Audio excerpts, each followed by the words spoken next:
Thanks very much for coming. I realise it's not easy to get out on a midweek night. The title of the talk is Maintaining Young People's Wellbeing or Mental Health in an Era of Technology and Anxiety. And those two things are probably, I work in child psychiatry. I've been working in child and adolescent mental health now for 20 years. And I suppose in that time you see changes in presentations sometimes, but there's always kind of consistent presentations of mood disorders, anxiety disorders, eating disorders, etc. But I suppose for me, one of the greatest changes that has occurred in the last 5 to 10 years is the introduction of technology. I think it has made our jobs far more interesting, but also far more challenging. I think it has had a great impact on how it is to parent, how it is to work, how it is to communicate, and I think it has had a huge effect on our relationships. And over the next hour, I'm going to talk to you a little bit about what I believe that impact to be, and perhaps some of the things that we can all do. This is not just related to young people, but any of us who are engaging with technology, how we can maintain a degree of well-being or whatever. And you know, what you'll oftentimes hear is I'm so glad I'm this end of 40 because social media has made life today as a teenager far more difficult. But we really don't have an understanding of what we mean by that. I mean, yes, things are far more widely spread, there's far more feedback, there's far more exposure. But I suppose for me, I was interested in what that actually meant. So what is it that makes life more difficult when we're online and with technology? And I don't think it's just young people that are under this pressure. I think parents are under huge pressure to keep up with the Joneses and the expectations. So I open with this slide. So anyone who's a parent in the room, you may leave after this slide because this is how to be a parent in 2018. It's very simple. You just make sure your child's academic, social, psychological, spiritual, and nutritional needs are met. Ensuring that you don't overstimulate, understimulate, or helicopter them. Provide a screen-free, processed food-free, negative energy-free, body-positive, socially conscious environment that nurtures but fosters independence, is gentle but not over-permissive, in a 2-story home with a back garden, 1.5 siblings spaced evenly apart, and not forgetting the coconut oil. And that, for me, is where we are.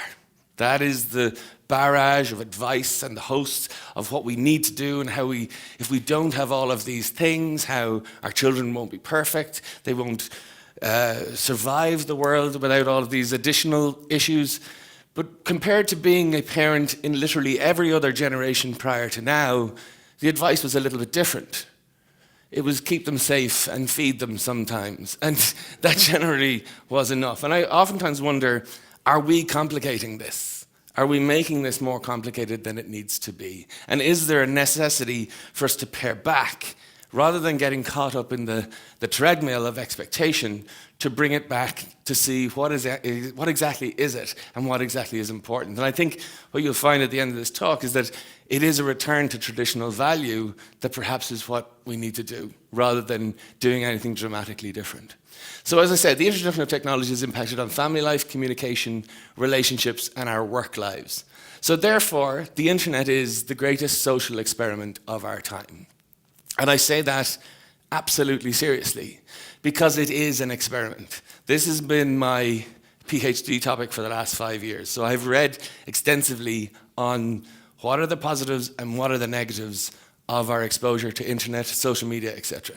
And the reality is, we don't know, because it hasn't been around long enough for us to gauge the impact in terms of very small children who are exposed to whatever environmental stressors. Oftentimes those problems may not emerge until they're well into their teenage years. So the iPhone essentially was a game changer because it moved technology from the PC in the corner of the sitting room into our hands. And that enabled us to have a completely different and much more intimate and exclusive relationship with technology. And that happened in 2009, 2010. So if you think about it, the iPhone baby isn't 8 yet from that point of view. So we don't have that knowledge. Now, I get challenged on use of the word experiment, but I think it is an experiment. I think as adults, we can buy into being participants in an experiment for the very mere fact that we are adults. So we can look at the risks and benefits and say, Actually, I'm willing to take a chance on this because I'm informed and I know. Our children don't have that luxury. They are born into the experiment without a choice to opt out. And what is completely different about as adults in a technological world versus a child, we have a baseline experience of what it was like beforehand. Children don't have that. This is all they ever know. And with that difference, that makes a massive change in the relationship and the impact that technology has on them. In terms of, I believe, the task of parenting, working and communicating has become much more challenging. And I use that slide on the evolution cautiously, but I want to explain it to you. I lecture in Trinity. I was giving a talk last year to a group of public health nurses who explained to me that the developmental tests of childhood and children, the block building exercise has become almost defunct. That children, they can't measure that as a developmental milestone anymore, not because children can't do it, but they have never done it. So they're giving blocks to build and they're unable to they don't know what to do with the block. Whereas if you gave them an iPad, they'd design Trump Towers for you if you wanted, but the manual dexterity of block building. So it is changing our evolution. It is changing the way in which we concentrate. Recent studies have shown that more people won't sit through a book unless it grabs them in the first 20 pages. The most people won't click on an article unless it hooks them in the first 20 words. And so from the point of view of our attentions, that even if you think about it, when you got a movie out and you went to the video store, you went to Chartbusters and you put it on and it was pretty rubbish, but you kind of said, well, I'm not going down to change it now, I'll sit through it. Whereas now with the idea of Netflix and all these sorts of things, if it's not grabbing us, we can just change and swap and change and swap. And what's happening there is our attention spans are becoming narrower and our expectations are becoming greater. This is not an alarmist approach. I am not anti-technology. I have a smartwatch. I'm one of those people. I love technology. I recognize its benefits. I see so many pluses. I love doing my banking online. I love the convenience of being able to book a flight. And last year I was doing a group where I talked to the young people who I work with about the concept of a travel agent. No idea what that was. The idea that you'd have to go and talk to someone to book a flight was alien to them. But from the point of view of, I just wonder, because we have invited it so openly into our lives and our families, have we asked enough questions about that introduction, or indeed have we asked the right questions? And I'm going to give you an anecdote as to why this became important to me. Why did I end up studying this for 5 years? Well, I'll tell you. My daughter was born in 2011. And I would have been on Facebook before that. I was on Facebook for about 10 years, probably about 12 years now. But I was what's commonly known as a lurker. So I would have looked through people's pictures and pages and all that sort of stuff and made my life feel terrible comparing my life to theirs. But I would never have left a digital footprint to suggest I was there. So I was very much an observer.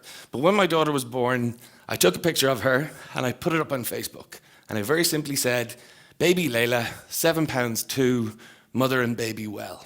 And I put it up there and I thought, that's fantastic. Now that Facebook will be a PA for me today. It'll take all my messages. I won't have to have the same conversation 100 times over with people and explain how beautiful she is and how great it was and how the delivery went. And so I just said I'd leave it at that. And so I could get on with bonding with my newborn daughter.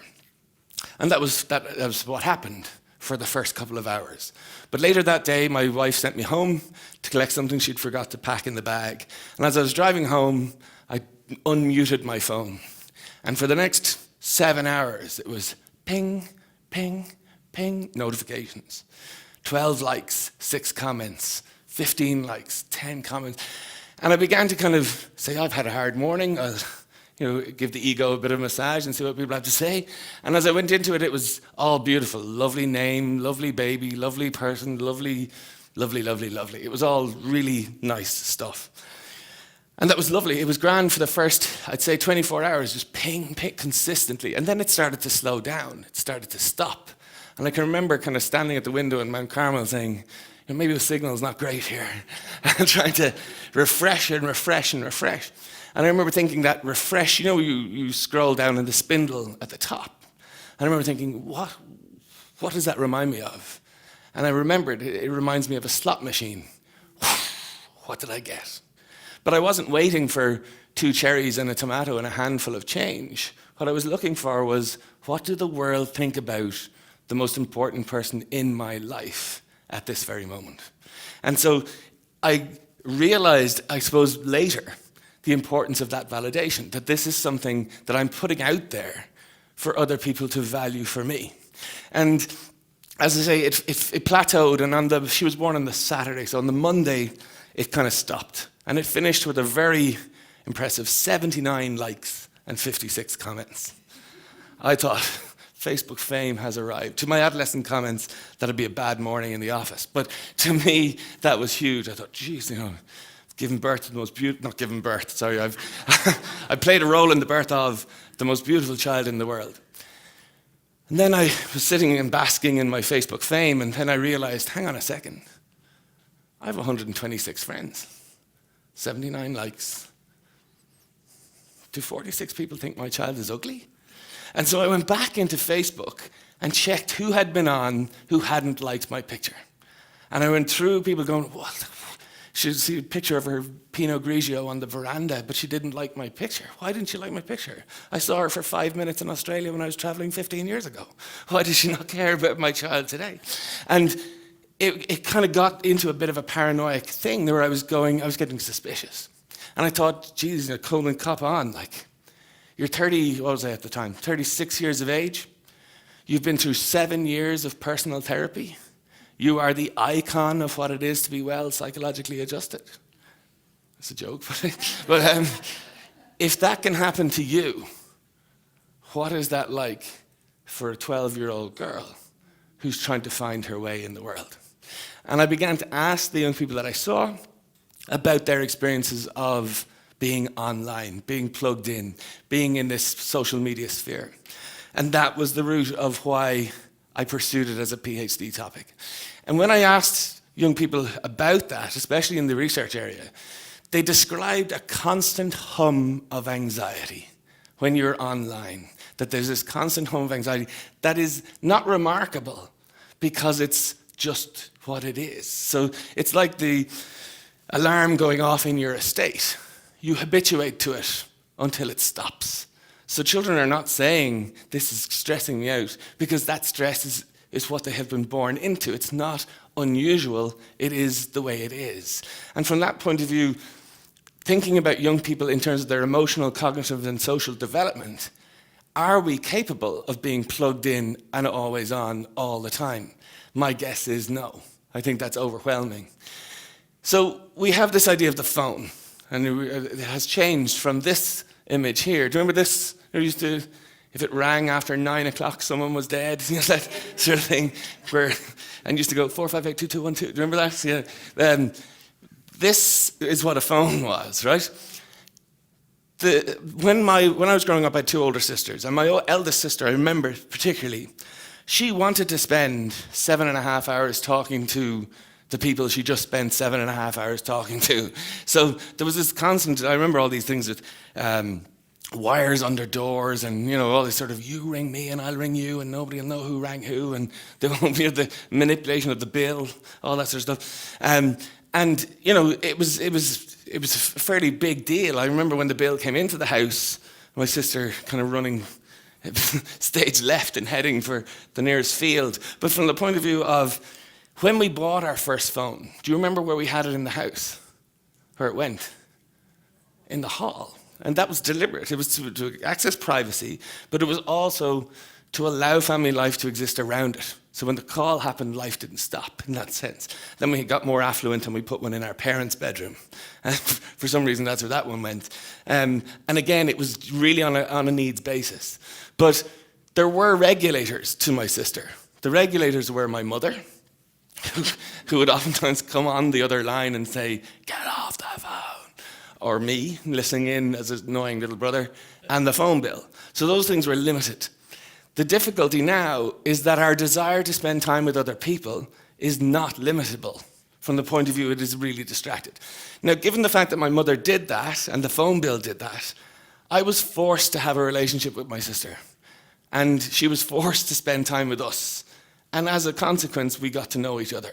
And thankfully, we have a good relationship now. But from the point of view of, if that wasn't enforced, I have no doubt that she would not have spent a moment with us, me and my other kind of less cool sister, and she's not here, no. But from that point of view, it was regulatable. But these weapons of mass distraction are now unregulatable. And it used to be, if I was giving you this talk 5 years ago, I'd say, keep the PC in the corner of the room, keep an eye on it, you'll be fine. The average family home now has 9 portals to the internet. So that's an average Irish family home. That's your mum's phone, dad's phone, your own phone, laptop, Xbox, tablet, whatever it might be, iPad. And so the ability to surveil young people's use of technology is almost a moot point. We actually have to ask them to surveil themselves. And that is a task that I think sometimes is developmentally inappropriate. The other thing is that it's too neat to blame this on children, because now we are as guilty as them. If I was saying to you, having this talk to you again 5 years ago, I would have said, all I hear is mum saying to me, I can't access my daughter because she's stuck behind a screen. Unfortunately, the conversation I have now with many young people is, I can't access my mum because she's stuck behind a screen. The biggest population to move on to Facebook in the last 5 years are professionals aged between 35 and 55. We are slow to the curve, but we're migrating onto there. My mother is 82, and she rang me two nights ago and said, can you come over and update my WhatsApp? So the idea that this is a kids and their screen issue is almost a moot point. So this idea of myths of digital natives and digital immigrants, everyone is more or less technologically engaged or connected. So it's not so much an issue anymore. But the difference for natives, as I said, is there's no baseline to compare it to. It's all they have ever known. And it's a question of what is being missed. There was an interesting piece of research a few years ago in the States, it's a good while ago, but they looked at children aged between 5 and 8. And they found that of this group, a high percentage, about 87%, could browse online independently, and almost 92% could complete a game from start to finish. Of the same population, 76% couldn't tie their shoelaces, and 81% couldn't ride a bike. So from the point of view of, although we are developing these technological skills, and we applaud our 3-year-old who can work the DVD player, or whatever it is, the brain is not expanding. There are skills that we are no longer requiring or no longer learning as we try and learn these new digital skills. And I guess from the point of view of my view, is what emotional skills are we not teaching children? What are they not learning? People will say, what's the harm? This is the new way, this is how people are, that we just have to accept it.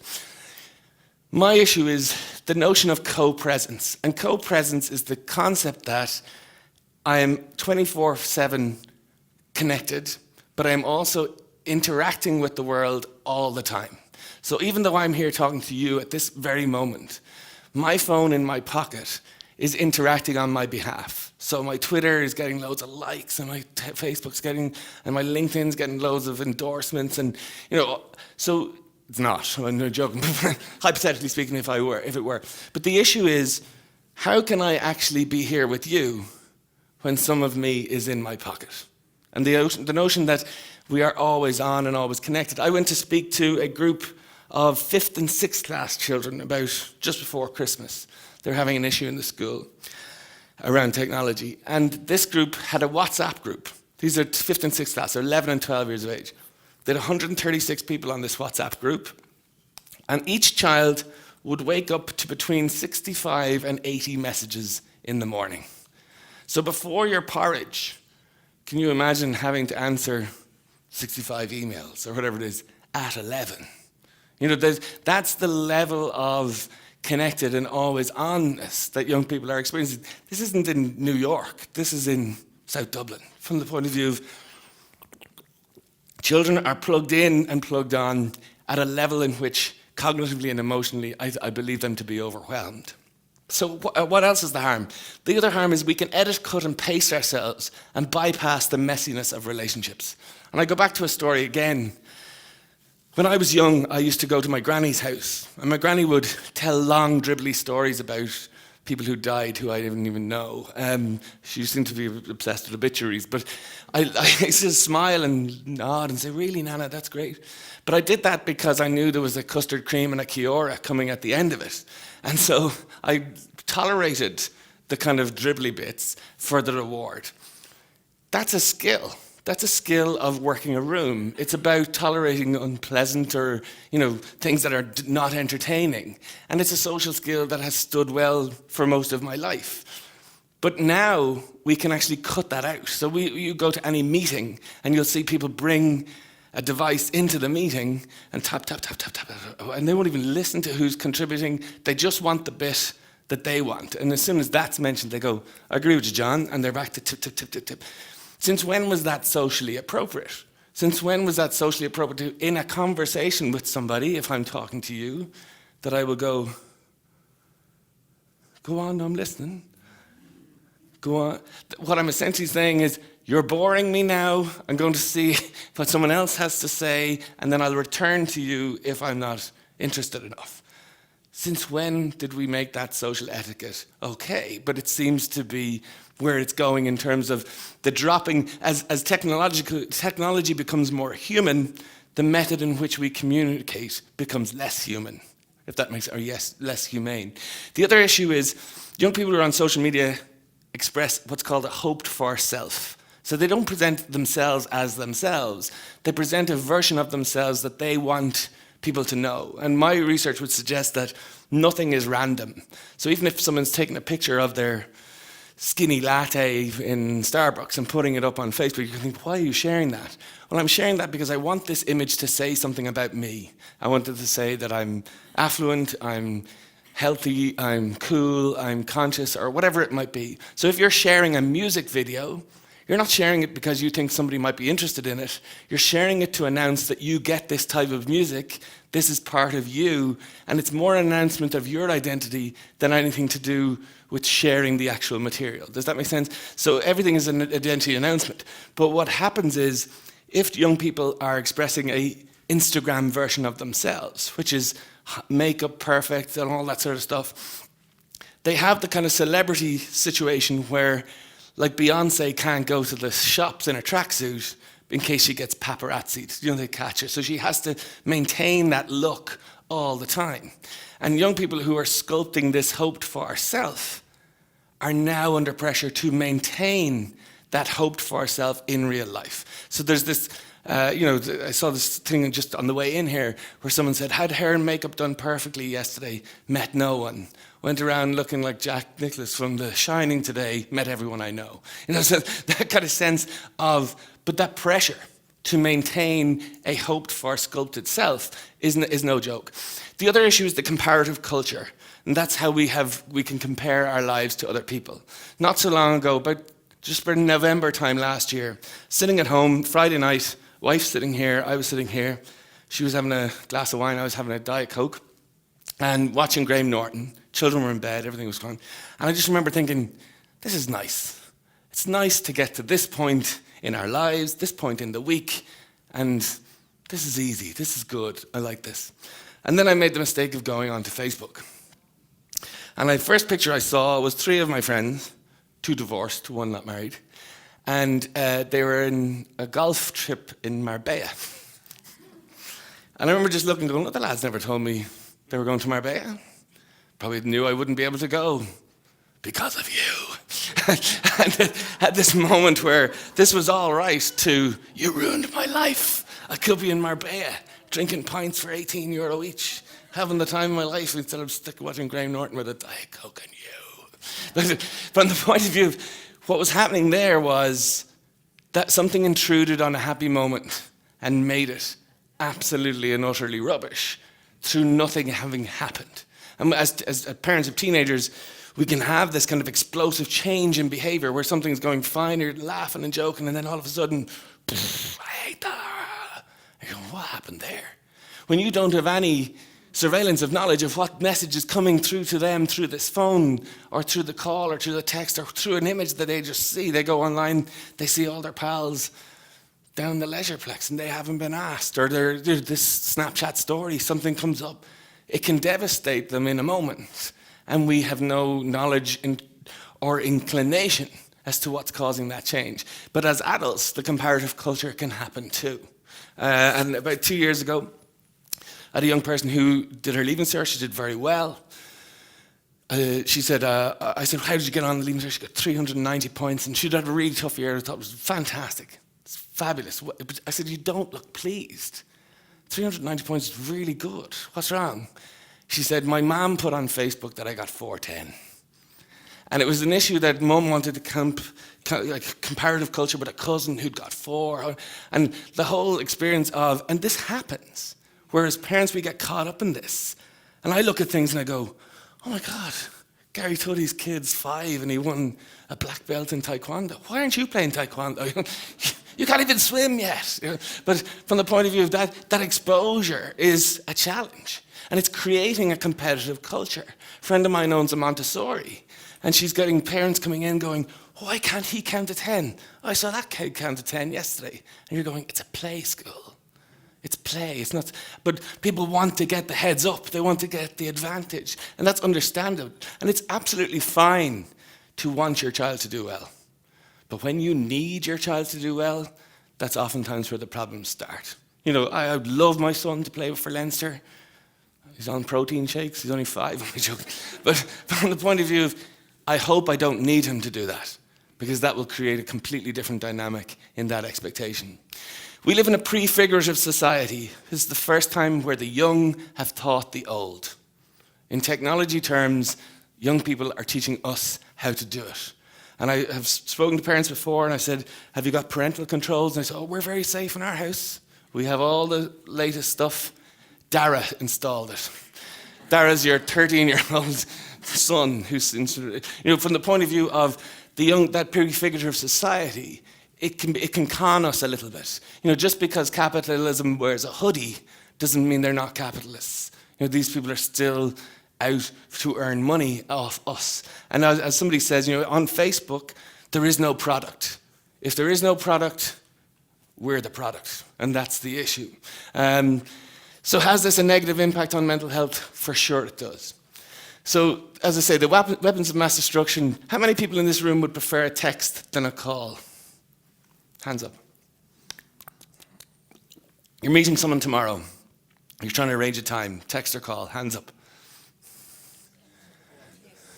Okay, so the call is, how you doing? How's it going? Yeah, not too bad. She's first miles. Yeah, just thank God that snow is gone. Yeah, I got into the car the other morning, it's -1. I nearly said, oh God, not a white Easter. Oh, yeah.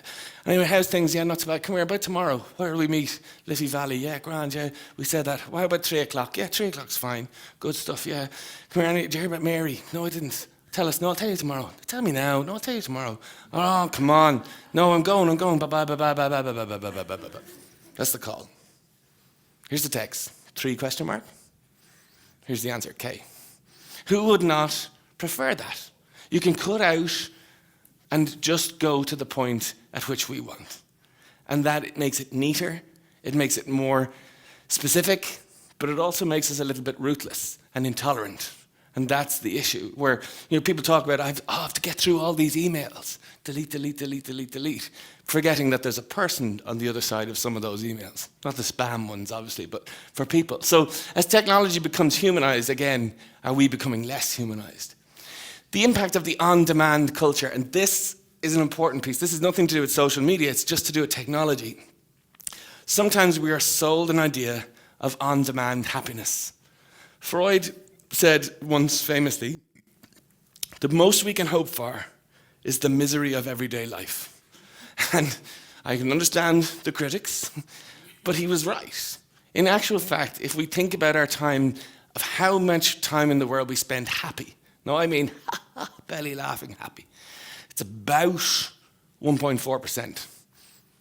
The other 99.6 or 98.6 is a general state of content disgruntlement in some respects. So if you're sold that you must be happy all the time, if that's your expectation, then 98.6% of the time you're going to be disappointed. And in some respects, that is about managing expectation. But there is that sensation that we are sold products to make us happy. And happiness is in a pill, happiness is in a holiday, happiness is in a car, whatever it might be. But we also are not learning to wait. And this is another story from my own family, where my son came in to me about 4 years ago now. And he said, Dad, the telly's broken. And I said, what did you do? And I walked in, and he said, what is that? And I said, son, that is an ad. And he said, get rid of it. And I said, I can't get rid of it. And he was there, fast forward it. I was going, you're watching live telly. You can't fast forward live telly. And then I copped on, and he was actually watching, that big movie or something on a Saturday on RTE. And normally it's Sky Movies, so there's no ads, or it's on CBeebies or Nickelodeon's, it's just Smith's Toy Superstore ads. So this was his first experience of frustration. And I just looked at him, and this 4-year-old diva tapping his foot going, this is not good enough. A strongly worded letter to Mr. Sky is required. And I was going, oh my God, what have I done? But in actual fact, he hadn't learned to wait. We have to give that opportunity to children. Waiting is not an innate skill. It is something you develop over time. And that ability to cope with disappointment, to cope with boredom, to cope with adversity comes from our capacity to tolerate distress, to delay gratification. One of the greatest pieces of research who's ever been carried out was the marshmallow test. You familiar with that? Marshmallow test is a simple test done in the 70s where they gave a marshmallow to these children between the ages of 3 and 7, I think. And they said, if you don't eat that for 7 minutes, we'll give you 2. And they walked and left the room. You should watch the YouTube videos of this. It's hilarious. Children smelling the thing, licking the thing. There's hopping and jumping. They're trying to soothe, distract, and rocking and everything to not eat the thing. But when they followed those children up over the 80s, 90s, 2000s, the children who were able to delay gratification did far better academically, socially, emotionally, because of that capacity to delay and have foresight and forethought. When I think of my children now, and my son used to go, Dad, I'm really good, can we go and get a game? And I'd say, well, you have been really good, so we'll go and get a game on Saturday. We'll go to Smith's on Saturday and get you a game. But you use that as leverage then from Wednesday to Saturday, like, no game unless you brush your teeth, no game unless you finish your dinner. So it was kind of therapeutic bribery. But now he would say to me, Dad, I've been really good, can I have a game? And you go, yeah. And he'd say, password and install. And so there wasn't even that wait. That was the great thing about Santi. Couldn't bring him forward. They had to kind of tolerate it. But from the point of view of that learning to wait skill is underestimated. It's like boredom in some respects. It's a really important skill to be able to overcome. There's a very simple formula for happiness. Expectation minus reality equals happiness. So if my expectations are up here and my reality is down here, I'm going to be unhappy. Whereas if my expectations are here and my reality is here, I'm going to be happier. And the capacity for us to manage that, I believe, is that we live in a society that is pushing expectation up, up, up, up, up. But reality creeps much, much further behind, because reality is something that we don't change. And sometimes working in therapy, we can't change the world. We can only change how you see it or experience the world. And sometimes it's maybe more about adjusting expectation than it is about adjusting reality. And in some respects, the notion that our frustration tolerance is less can be seen in technology. It's not that long ago since we saw that blue line going across the screen. Remember dial-up? And you're like, 11 minutes, I'm going to be able to see this picture. It's going to be deadly. Now we're in McDonald's ranting because the Wi-Fi is so slow. Why? What happened there? And don't get me started on McDonald's. Right? I'm not a dietitian, but I love McDonald's. And for anyone I'm not saying that from the nutritional point of view, I just love it. I like taking my children there. I don't have to force them to make green stuff. It's nice, right? But now I went to the new McDonald's in Nace recently. Has anyone been in that one? Right, so you have McDonald's. Right now, there's a bar running down the middle of McDonald's with tablets. So even that joyous McDonald's occasion is now kind of trying to keep kids at the table who want to go and play on this tablet. And I was there kind of watching around me the other week, and there was a dad there, and I'm guessing probably it was a weekend that dad was had to have his son, and he was trying to just entice him back away from that tablet so that we could just spend some moments here. And I just thought, that's really unnecessary. We didn't need to put the tablets in there. The one good thing about McDonald's was that communication piece where we weren't fighting, and now we have to fight with a tablet for it. And it just seems that it's intruding on most spaces, I guess. So key to this is regulation. And you'll hear all this in the media. We need to regulate, regulate data, regulate ages, regulate consent, and that's completely true.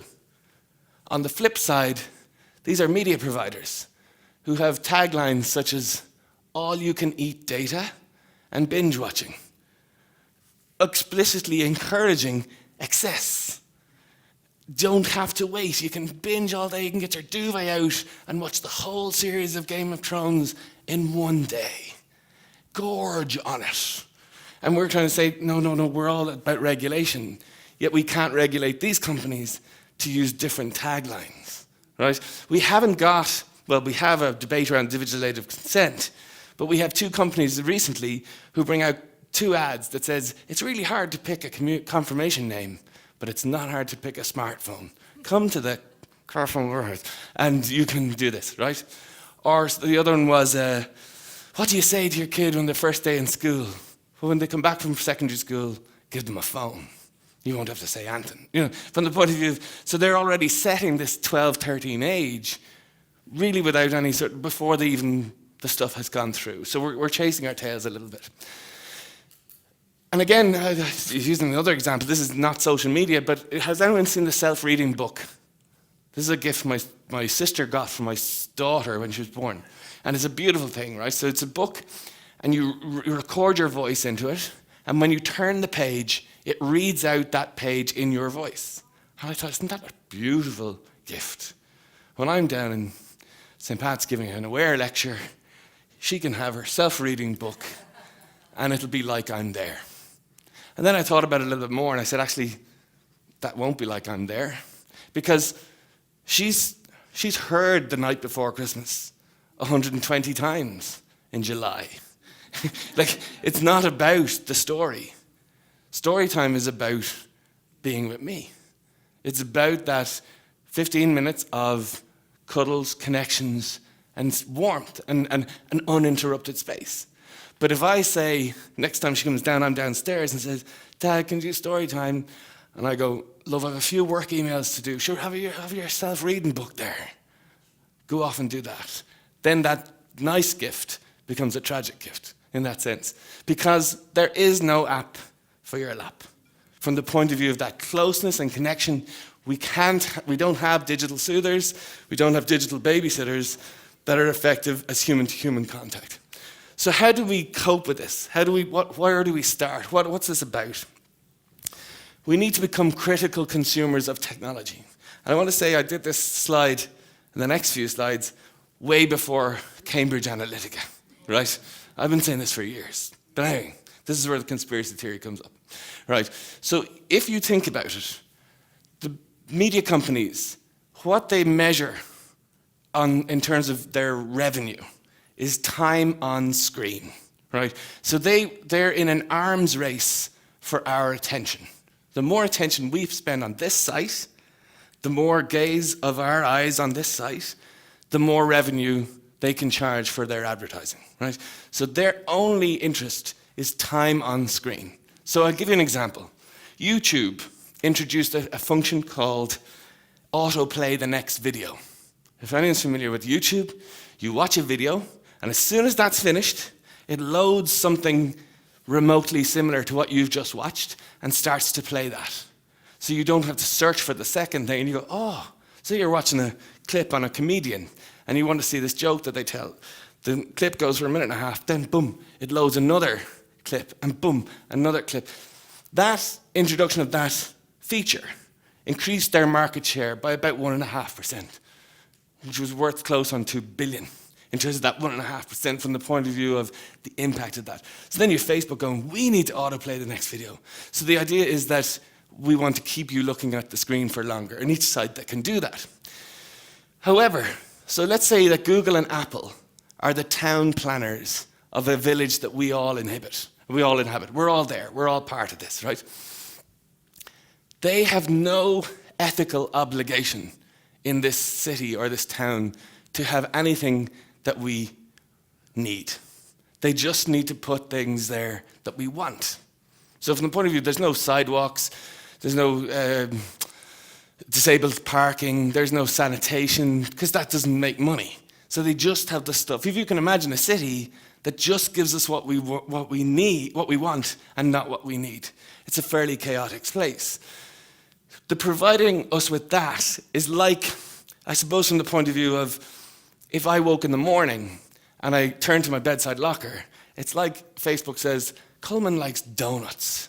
I know he's clicked into donuts a few times. He's looked at donut shops and he tends to linger over pictures of donuts more than anything else. So when I wake up in the morning, I turn off my phone.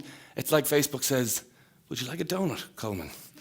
And I say, I don't mind if I do. Thank you very much. And then I go and I make my porridge and I sit down and Facebook goes, another donut? And I say, I don't mind if I do. Right? So then I sit into my car, stopped at a traffic light. Another donut, Colman? Now, as an adult, at some point during that day, I will go, Jesus, enough on the donuts. Right? I'm feeling a bit queasy here. I'm feeling a bit of an effect of this. But what Facebook is sending us doesn't give us nausea, we can't see the financial problem in terms of it doesn't cost anything. We've no bulging waistlines from all the donuts. There's no visible impact. There's just us going, Jesus, that was 20 minutes. I didn't feel that was 20 minutes. Oh my God, if I say. And from the point of view of that, is their only interest is time spent, not time well spent. Does that make sense? So the idea that if I spend an hour on YouTube learning a tune on the guitar, it's a fairly good use of that time because I'm learning a skill, I'm engaging in something, and you'd have no issue with that. If I'm spending an hour on Facebook or on YouTube watching cats fall off skateboards, they don't care that it's the difference. There's nobody in Google and Apple who goes, Colman, you've had enough now. I'm not serving you anymore. Home time, pal. It's just in that way. And where it also comes into it, it taps into our psychology. So from the point of view of the birthday requests on Facebook, people on Facebook, as soon as you have a birthday, that sends a thing to everybody saying, it's Colman's birthday, send him a birthday message. So everyone sends me a message. And then I go, thank you, Mary, thank you, John, thank you. They say, Colman has a psychology of gratitude. He likes to say thank you to people, right? So say, for example, they have 200 messages of happy birthday for me. They won't send me the 200 in the morning. They'll send me 10, then 20, then 30, then 4. So each time I'm going back in to say thank you, thank you, thank you, I might see something else that keeps me on for another minute and a half. Does that make sense? So the idea is that the variable reward system is like the slot machine. So that email, that red little one icon, it could be that job offer that I'm waiting for. Or it could be Groupon saying there's a value on a massage or something. We don't know. So it's back to that gambling gamification of hooking us in to go back for more.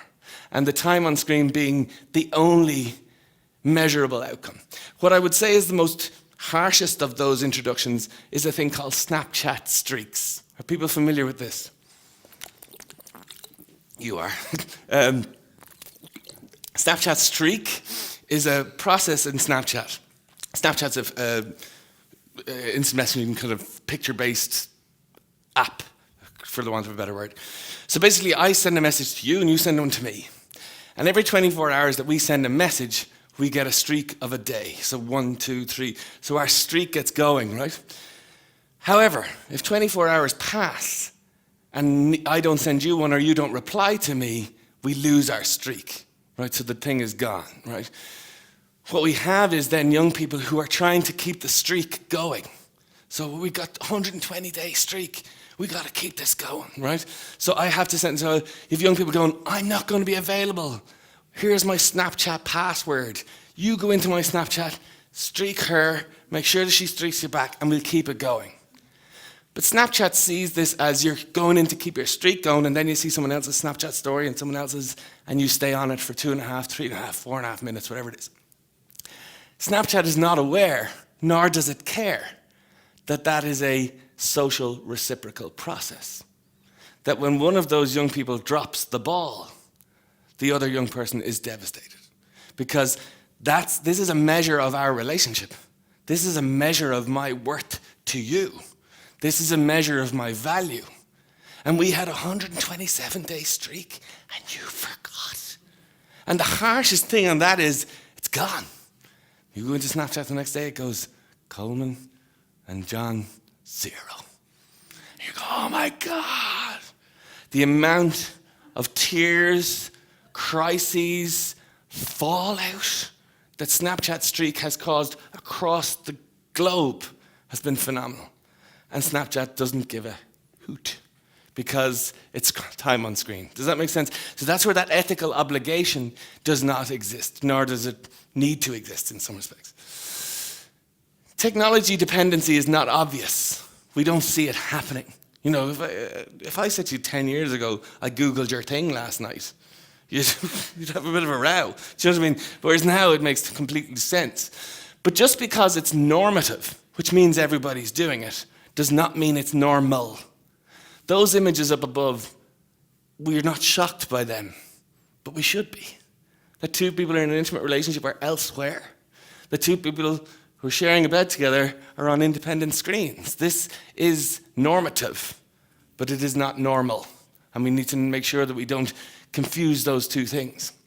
This phone is an anti-boredom device. Right? That's essentially what it is. So we never have to be bored again. So when you're in Lidl and there's two people in front of you and they're saying, she has 6 items, she has 7 items, that's at least 9 minutes in my own company. No, I can't do it. I'm in here. I'm on Twitter, whatever it is, right? It doesn't give us, it removes reflection. It removes thought.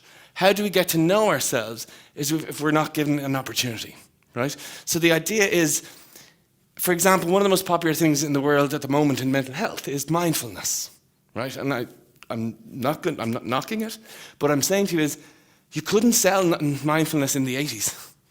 That wouldn't have worked, you know, from the point of view of, we all had loads of time to be thinking by ourselves. Mindfulness is popular because we live in a mindless society where the space for reflection, stopping, and all those things, we have to prescribe that to each other because it has gone to that. I'm going to made a proposal already to the Department of Education, save them millions. Don't have a mindfulness class, bring in a boredom class. Make them sit for 40 minutes with nothing and watch them struggle. And then you might laugh that you will see it. Jesus, like, I take my children to Mass, not for spiritualness, but I want them to practice being bored for 35 minutes just to see how they cope, because I don't think they have that opportunity enough in the other world. So identity and getting to know yourself. One of the biggest issues I would see in my own work is that young people are having a bit of a crisis of identity. And it's not surprising. If you're trying to sculpt a version of yourself in front of 600 people who are commenting all the time on what you're doing, it's going to be confusing about who am I? Is this me? Am I the Facebook me? Am I the Twitter me? And I have different platforms. I have my LinkedIn is that kind of wooden professional black and white picture. Colman does this, Colman does that. Twitter is kind of semi-professional. Colman's giving a talk for Aware tonight, la la la. There might be a comment about a rugby match or something, but that a bit. And then your Facebook is the kind of, those kind of pictures and stuff. But they're all different versions of me. But as a well-adjusted adult, I can kind of say that's my Facebook me, that's my LinkedIn me, that's my Twitter me. But if I don't have a sense of me, how do I decide which is the one? And does it confuse me? Who am I, right? This is how I learned who am I. The 65 bus. I lived in Blessington, or in Britis, right? That's where I grew up all my life. So just get this bus. I went to an all-boys school, Templeogue College, and then the Our Ladies girls would get on the bus down a couple of stops down. And I learned everything about life in that bus journey. I learned about love life, happiness, intimacy, gender, everything was in that journey, right? But when I got off the bus, I went to the payphone, which is the thing used to be in a village, and I used to ring it twice and hang up. And my mother knew it was me. Saved the 20p. It was we were cute. But then there was a 15-minute wait for my mother to come down and collect me from that bus stop. Now, in that 15 minutes, there was me and a bag of books, school books. So I wasn't going to read them. So I was sitting on this wall every day, and it was my moment of, what do I want to do with my life? Where are my strengths? Would I like to be a pilot? Well, you're afraid of heights. That's probably not a good idea. But, it was that time of me getting to know who I am. And that getting to know who I am is really important. For example, if there's two girls and they're in their lockers in school, and their friend, let's say one's called Mary and one's called Anne, and their friend Sophie walks past, and Mary goes, "Hi, Sophie," and Sophie ignores her. And Anne says, "Hi, Sophie," and Sophie ignores her. Mary turns back into her locker. "What did I do? What did I say to Sophie? Why does she not like me?" And spends the next 5 classes ruminating over why Sophie doesn't like her. The second girl, Anne, goes, "Screw you, Sophie," and gets on with her day. The difference is the second girl knows who she is, has a sense of what her identity is, has a sense of what she has done and not done, and that sense of self is incredibly important. It defines a lot of who we are. It's self-worth, it's self-value. If all of us were traumatized for some reason today, let's say we're all caught hostage and we were released at 12 o'clock tonight, this half of the room might go, "Oh my God, I was nearly died. That's it. I'm going to buy a Ferrari, climb Kilimanjaro, and live life, YOLO, whatever." This side of the room might go, "Oh my God, I nearly died. I'm going under my duvet and I'm never coming out." The experience is the same, but our response is different. And a lot of that is about sense of self, self-worth, self-esteem, self-belief, the structures that we have around us, the way in which we nurture or value ourselves. Adolescence is a time where we have to find that out and start that process. We'd never finish it. We're completely evolving, evolving, and evolving. But if we have a capacity to never get to know ourselves, do we ever have the reflective capacity to have the opportunity to develop that? Does that make sense? And for me, that's the biggest worry when it comes to smartphone uses, etc. We live in a society that promotes self-confidence over self-esteem. Self-confidence and self-esteem are very different things. Self-confidence is the ability I have to project myself outward. So I might be a very confident footballer, I might be a confident hurler, whatever the case may be. I'm giving you this talk tonight, hopefully in a confident way. But that's not to say that when I get into my Jeep after here and I'm driving home, I won't cry, biting the steering wheel, going, "That's an hour of their lives, they'll never get back, I was so bad, I was so rude." That could well happen. That's self-esteem. My evaluation of my performance is an indication of my relationship with myself. And if we are ever to have an important relationship in your life, the one you have with yourself is the most important. And from that point of view, we need to value people's self-esteem.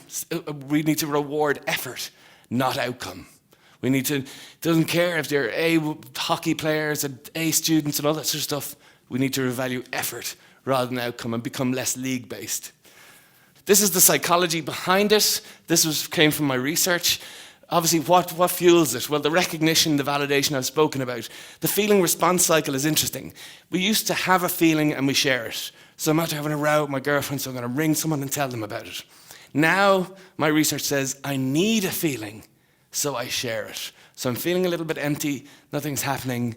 I'm going to take a picture of my lasagna and share it with 600 people, right? And that's an indication of that vacancy in ourselves that we need to fill. The second one is the capture more important than experience. So you've tickets to this concert, they've been on the mantelpiece for 18 months. You go and see your favorite artist, singing your favorite song, and you watch it like this. Why? Well, the young people I spoke to said, sometimes it's more important to say you were there than to be there. So the shareability of something trumps the experience of it. So if I get likes and shareability, that capturing the experience becomes more important than the experience itself. And what that does is that's usurping our sense of what's meaningful, and that's a worry. So what do we do? Social snacking. We need to see social media as the junk food of communication. It needs to be moderated. We don't say to children, "There's a 12-gallon drum of ice cream. Have at it, and when you vomit, give us a shout," right? We don't do that. We say, "That's a portion." And when you give them the portion and they finish it, what did they say? "More, please." And we say, "No, because I'm not cleaning up that vomit. You've had enough." We need to do the same with technology, in that we offer that regulation. But what we're doing in that moment is we're regulating desire.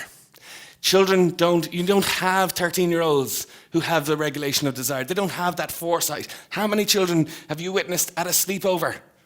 Go at, "Lads, 11:15, we have a busy old day tomorrow, we should probably get some shut-eye." Doesn't happen, because they haven't developed that capacity. And what we're saying to people is, children, we want you to have that. Regulation is important. Regulate the internet. Get rid of all the creeps out there and all that sort of stuff. That's really important. But what's more important is regulating desire. And that's an internal thing. That's a personal issue with young people. And that's, in my mind, more challenging. And that's where we need to be doing this. We need to role model that the permanency of online stuff. We need to reassure people of the fickleness of online validation and see the importance of expectation. We need to start with safety, so start online supervision tight and loosen as you go. Teach the consequences of poor online decision making. You might wonder, why has he got a picture of a calculator up there? I'll tell you about it. This is where we are at in terms of chasing the company. So you're saying, I'm a very trendy parent. I'm very tech savvy, right?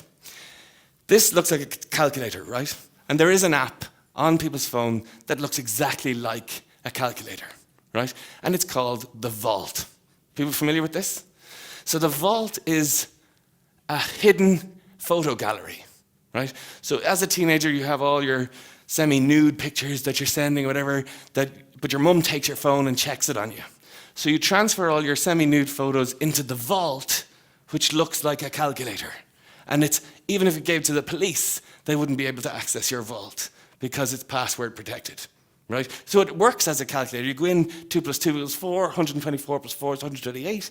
It works in that way. But you have a secret code which says dot 1977 equals, boom, and your Vault opens with all your pictures, right? So I hear you. Tonight, we're going to get Mary's phone and say, Tommy, 2 calculator apps, we're on to her, right? So you're going in there and you're going, what year was she born? 2003, okay. Dot 2003. This is the best thing about this app. When you put in the wrong code, it takes a picture of you and puts it in the Vault. It sends an email to the child and says, your ma's after finding the Vault. I can delete the app from here. Save your photos, delete your app. So you're going, there was 2 calculators on this a minute ago. Well, there's none there now. That is where technology companies are at. And we are chasing that. My thought is, why don't banks have that? What? Anyway, obviously, our hoodied geniuses have different things in mind than that. But from the point of view, that's just an example of how trying to stay ahead of the curve is difficult and perhaps pointless. Remember, it's about a relationship with technology. The more you invest in the importance of the feedback, the more vulnerable you are. It's not bad technology, it's bad usage. And in fairness, technology is not neutral. So we can't assume that to be the case. I like that. Don't use that font with me, young lady. Is this another fad that will pass, like the Tamagotchi, the SodaStream, the calculator watch, or the Lolo ball, all of which have gone? Will the internet be the same? Absolutely not. It is here to stay. Will we ever grow out of it? I don't know. But I will say to you, I think we live in the consensus of the given moment. And the consensus of the given moment is when people are doing things all the time, it seems normal. But afterwards, you realize actually that wasn't normal. Nazi Germany, slavery, all these sorts of things. So the consensus of the given moment in this, I would read this out to you. I'm trying to make friends outside of Facebook by applying the same principles. Every day I walk down the street and tell passers-by what I have eaten, how I feel, what I did the night before, and what I'll do later, and with whom. I show them pictures of my family, my dog, and me gardening, standing in front of landmarks and having lunch. I also listen to their conversations, give them the thumbs up, and tell them I like them. And it works. I already have 4 people following me, 3 guards and a psychiatrist. So from the point of view, what I'm saying to you is, this is crazy stuff. Drive through town and look at people walking out into traffic. Read the New York Times articles on selfie-related deaths in 2016. This ain't right, lads. And if we thought about it and lifted up a mirror, we'd kind of realize that we're getting taken away by a wave here in some respects. What I would say to you is, how do we teach ourselves and other people? I'm going to end on this slide. I know I'm nearly running out of time. There's a story of a philosopher who came into a class, and he took a jar out and he put some rocks in it, and he said to the class, is it full? And he filled it to the brim, and they said, yes, it is. Then he got some pebbles, and he sprinkled it in between the rocks, and he said, now is it full? And they said, yes. And then he got some sand and sprinkled between the rocks and the pebbles, and he said, now is it full? And they said, yes. And he said, that represents a meaningful life. The rocks are your family, your health, and those really important pillars that are important to us. The pebbles are academic achievements, how hard we work, the jobs we have, etc. And the sand is the cosmetic rubbish that is not important. And he said, the most important thing you can do in life is recognize what is a rock, what is a pebble, and what is sand, so that you can prioritize it. We live in a society, and our children are living in a society that is selling them sand, sand, sand. So it is our responsibility as parents, governments, educators, healthcare professionals to teach them this is a rock, this is a pebble, and this is sand. Because if you fill the jar with sand, you don't have room for rocks and pebbles. Does that make sense? And I'll leave you on this slide. We do need to up our game, because this is the iPotty, which is not a joke, this is actual, and there's over 300,000 of those sold in America, where your child can control their bowel movements as they browse online. I hope that wasn't scary, and I hope that was helpful, so thank you. Cheers.